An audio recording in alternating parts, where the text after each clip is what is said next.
Imagine being just 10 years old and watching your entire family, your tribe, your whole world burn to ash by demons. You survive, but the screams, the smell of fire, and the sound of tearing flesh haunt you forever. Now, years later, one of those monsters stands before you bleeding. Helpless, would you kill it? Or would you do the unthinkable?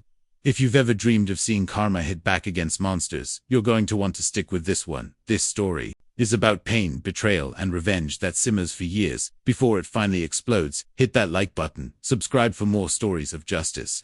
And let's dive in. Ra-Tali had once been a child destined for greatness, a shaman of a tribe, but destiny doesn't survive fire and blood. At just 10 years old, she watched as her village was destroyed by demons. Not machines, not spirits, but twisted husks of flesh creatures that looked like men until you saw their teeth, their claws, and the hunger in their eyes. The strongest warriors fled in terror, others chose death by their own hand, rather than be torn apart. Ra-Tali's mother shoved her into the hollow of a great tree, whispering a final prayer before running into the night, a distraction that cost her life, but saved her daughters for 3 nights. Ra-Tali hid, listening to wolves feast on the bones of her people. That was the moment her childhood ended. She swore an oath. She would kill them all or die trying. Years passed. She followed the trails of destruction, arriving at villages too late, always too late. Until today, in the forest clearing, she finally found one, a creature unlike any she'd ever seen. A monster it was. Feathered alien, strange, but it wasn't alone. A human Kalal defended it, fighting with everything he had. Ra-Tali struck hard, ready for vengeance, but when the blow should have killed the alien, Kalal stepped in. He took the strike, meant for her, and then everything shifted because the so-called monster cried out, desperate to save him. Her eyes deep purple, shining with fear, locked on Ra-Tali's. They weren't demon eyes, they weren't hungry or cruel, they were begging. For the first time in years, Ra-Tali's rage faltered. But could she really trust what she saw? Her oath screamed at her, kill them both now, but her heart whispered something she hadn't heard in years. Hope. Ra-Tali gritted her teeth, her spears trembling in her hands. She could end it, to end the pain, fulfill her oath. But Kalal was dying, and the creature was doing everything it could to keep him alive. One chance, she spat. Just one chance. She shoved past her own fury, forcing an antidote into Kalal's mouth, chewing herbs into paste to seal his wounds. The creature sat larger, watched in awe, feathers trembling. But Ra-Tali didn't care about gratitude. She cared about survival. Helping them meant dragging Kalal back to her home. It meant traveling with the alien, hiding their tracks, risking discovery by the demons. And every step, Ra-Tali asked herself, why am I doing this?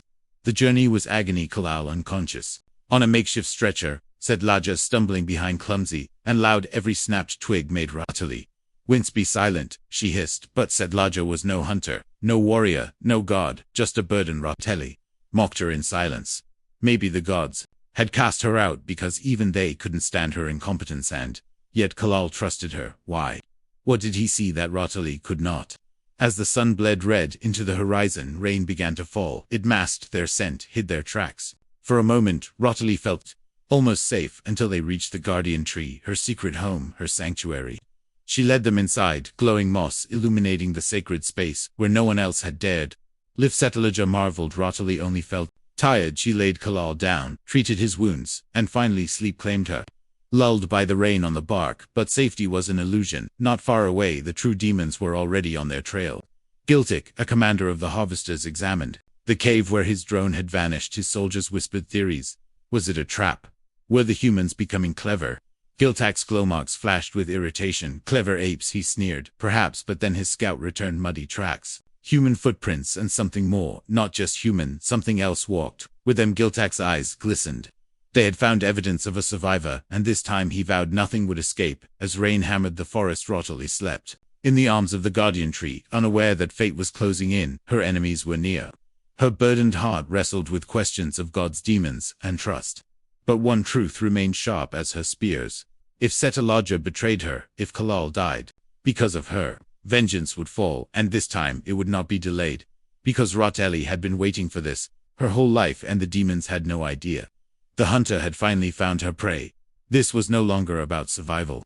This was about justice, about vengeance, about taking back what had been stolen when she was just a child. Ra-Tali wasn't just carrying Kalal back to safety. She was carrying her oath, her rage, and her revenge. And when the time came, she would unleash it. Revenge isn't always clean. It isn't always quick. Sometimes it's years of scars and silence boiling until the moment you finally strike. For Ra-Tali, that moment was coming, and the demons would regret everything. If this story gave you chills, hit that like button and tell me in the comments, what's the most satisfying revenge you've ever seen? Don't forget to subscribe for more tales of justice, karma, and payback.